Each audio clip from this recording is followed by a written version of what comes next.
You ever have that nagging feeling about some small issue you just keep putting off? And you tell yourself it's no big deal, but then, bam, it blows up into something huge later on. Well, that's exactly what we're going to talk about today. How those tiny little truths we ignore can pile up and create this massive, heavy burden down the road. So let's start with a key phrase here, short shrift. Today, it just means giving something little to no attention, right? You just dismiss it. But wow, the history behind it is dark. It used to be the tiny sliver of time a condemned person got for confession right before being executed. That right there just perfectly captures that feeling of hurried, high-stakes dismissal we're diving into. So, with that in mind, think about it for a second. What's a lesson you gave the short shrift to? Something you ignored again and again and again until it finally grew so big it just couldn't be ignored anymore? I think we've all got one, or a few, and figuring out why we do that is the first step. And that brings us right to the psychology of it all. Why do we do this? I like to call it the later problem pileup. And trust me, it's a mental trap that so many of us fall into without even realizing it. You know how it goes. It starts with this simple thought.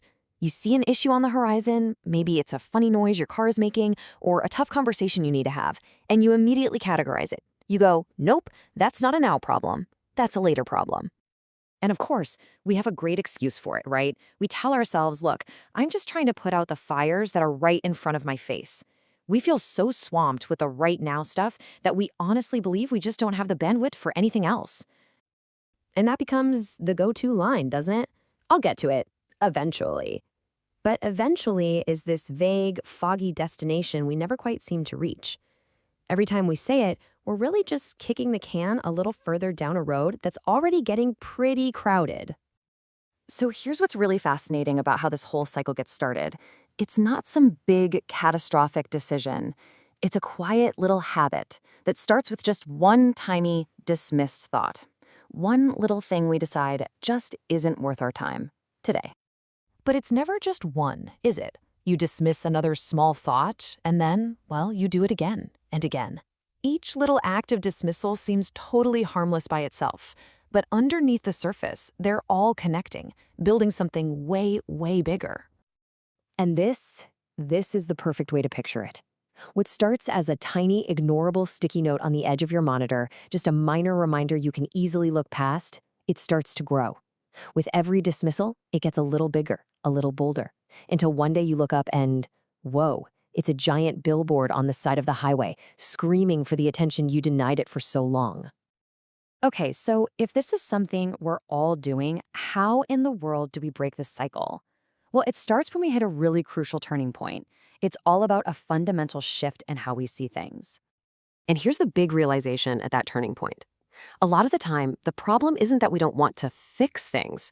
It's that we don't even fully see them until we feel like we have the resources, the energy, the time, the mental space to actually confront them. Basically, our capacity to handle problems determines our ability to even notice them. So this brings us to the solution. And it's so simple, it almost sounds too easy, but it is profoundly powerful. It all comes down to one thing: caring. So this idea of caring actually builds into a pretty clear path forward. You can see it in these steps. First, you have to learn to want to care about your own well-being. Once that switch flips, those potential problems, all those little sticky notes, they just naturally become more visible. And because you can see them, you can tackle them head on. And when you do that, you're literally upgrading your life in real time. Think about it like this. Caring isn't just an emotion. It's like a filter for your attention. When you genuinely don't care about something, you are completely blind to the early warning signs. You don't just ignore them, they don't even show up on your radar. Caring is what turns the lights on in the room. So what's the real cost of not caring? Of not turning on those lights? Well, it's the impact all this has on your future. Let's talk about your crowded tomorrow. Man, this quote on the slide just says it all, doesn't it? Everything you decide to rush past or dismiss today, it doesn't just evaporate. It quietly packs its bags and moves into your future, where it's waiting for you. It becomes the stress, the clutter, and the overwhelm of your tomorrow. Let me put it another way. Your attention is one of the most valuable things you own. Where you choose to spend it is an investment.